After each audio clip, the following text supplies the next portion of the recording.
There's a lot of information about the Touhou Project floating around the internet these days. Today, I want to go over some facts about the series that you may or may not have known. However, unlike a lot of fact videos that I see regarding the Touhou Project, I wanted to go over what I believe is some of the more obscure knowledge about the series. The first reason, of course, is to make the list a bit more interesting. But the second is because I'm pretty sure a lot of the people who search for and watch these sort of videos are already fans, and thus decently knowledgeable about the series. So my hope for everyone watching, including you lore vets, is that you all learn at least something from this video. Whether it be an entire fact, or maybe just some supplementary information regarding it. Here are my obscure Touhou facts. Number 1. On's name originates from the names of actual Komainu statues. While On's family name, Komano, is obviously derived from her species, the Komainu, her first name is actually the one that has the larger history behind it.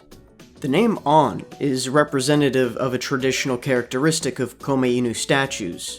Komainu generally come in pairs. One will have their mouth open, and the other closed. The open mouth is said to be pronouncing the Sanskrit A, and the closed one, together forming the sound or Om, which is a syllable sacred to many Indic religions, including Buddhism and Hinduism. The Om symbol is commonly found in various temples and Eastern spiritual retreats as an icon. Of course, Komainu like On can be found guarding Shinto shrines like Reimus, which are completely native to Japan. However, much like the Japanese language being based upon Chinese characters, Japan pulled many things from religions found on mainland Asia such as Buddhism, Taoism, and Hinduism.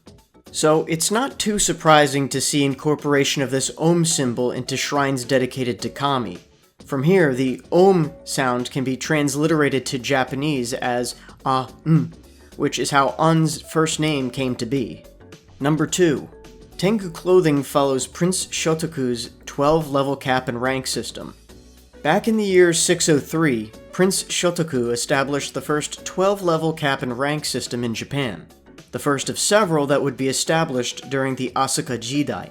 Each one adapted from similar systems found in mainland Asia, namely Sui Dynasty China. This social ordering system determined rank by merit rather than heritage, and certain colors were used as symbols of rank in society. Prince Shotoku's system in particular was divided into 6 colors, one for each of the 6 Confucian virtues, and subdivided into greater and lesser ranks for a total of 12 ranks. And for those of you who recognize the name Prince Shotoku, yes, this is in fact the historical figure whom Toyosato Mimi no Miko is explicitly said to be. Of course, this isn't the only time one of Prince Shotoku's legends has been integrated into Touhou's canon. Other examples include Hata no Kokoro, a set of masks Prince Shotoku is said to have created and later gained sentience, and Saki Kurakoma, who is based upon Kai no Kurakoma, Prince Shotoku's legendary steed. Of course, for this video, I will be focusing specifically on his cap and rank system. Tengu in the Touhou Project have historically been depicted in the garb of Yamabushi, who were Japanese mountain ascetic hermits that practice Shugendo. Of course, in Touhou, the Yamabushi are specifically described as a classification of Tengu, more specifically, ones who handle newspaper printing. One such part of this garb is the tokin, a small box-shaped hat that is typically seen on each of them. Momiji and Aya's are red. Megumu's tokin, along with her garb, are a deep blue, which fits within her classification as a Dai Tengu, or Great Tengu. Interestingly enough, though, Hatate's clothing is very clearly a deep purple, which, if we were to strictly follow the color scheme, would put Hatate above Megumu in the social hierarchy, possibly holding a position equivalent to nobility. We even have a decent amount of information that supports this theory. Tengu society has been described several times in canon as being very strict. Momiji and Aya have notably pointed out that Hatate doesn't even have to leave her room, while the two of them work long hours with very little vacation. It should also be noted that Hatate's family name, Hime Kaido, contains the character Hime, which means princess or lady of noble birth. Whether or not that's something of note is debatable, but as we get more Tengu characters, this theory has only continued to hold more weight. And if only to go back to Prince Shotoku briefly, if we consider that theory as true, and Hatate is the first canon example we have of a distinguishment of these ranks, that would mean that this reference to Prince Shotoku predates Miko's game appearance by almost 2 years. Number 3. Hecadia is the real Statue of Liberty. Supposedly. When someone first sees Clown Piece's design, the first thing that they notice is typically that her clothing is modeled after the American flag, something that could specifically taunt the Lunarians. However, if one were to look just a little harder, they would also notice that her pose is modeled after the Statue of Liberty, torch and all. But did you know that there's a conspiracy theory that the real Statue of Liberty was modeled after Hecate, the goddess of magic, witchcraft, and the fucking moon? Hecate is typically depicted with a spiked crown and has a torch as a symbol, among other things. Hecate, of course, is the basis for the character Hecadia. That said, the accepted truth is that the Statue of Liberty is actually a figure of Libertas, the Roman liberty goddess. But knowing how Zune loves to incorporate conspiracy theories and hoaxes into lore, I would like to think this was very intentional. Number 4. Patchouli's theme spells out love in Morse code. I'm of course referring to her boss theme from Touhou 6, Locked Girl Shoujo Mishitsu. During the song, the melody plays the Morse code equivalent of spelling out love. If you knew this already, not bad, but did you know that this is actually just a myth? The original song's melody does not contain this pattern at all. Actually, if you go to one of the YouTube videos with the song, you'll see that the most replayed section is actually that part, most likely from people trying to listen to that portion.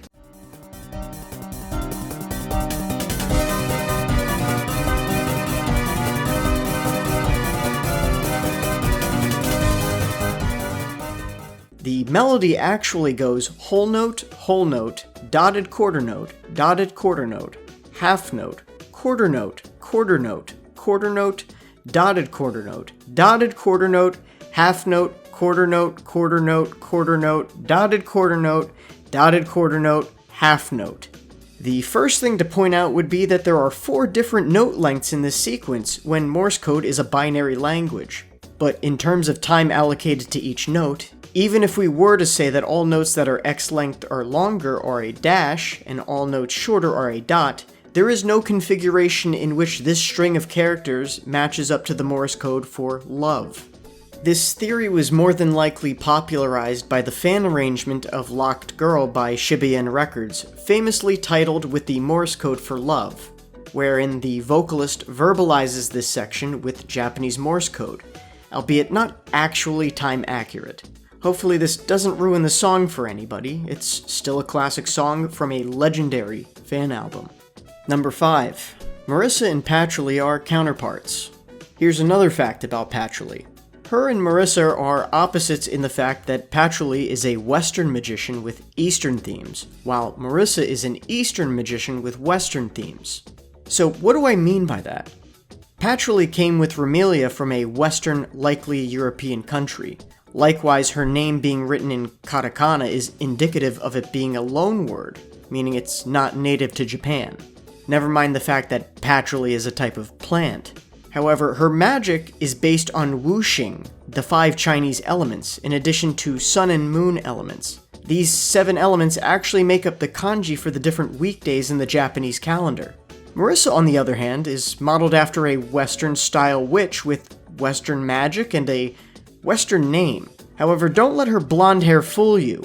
She's Eastern-born, and even her Western-sounding first name Marissa is written in kanji. But there is just one more thing. Number 6. Color complements. Did you know that Marissa and Patchouli's primary design colors of yellow and purple are complementary colors on the red, yellow, blue color wheel? I guess I could add another fact that Zune loves illustrating character relations through their designs, complementary colors being one such way. Reimu and Sanai's red and green are color complements as well, for example.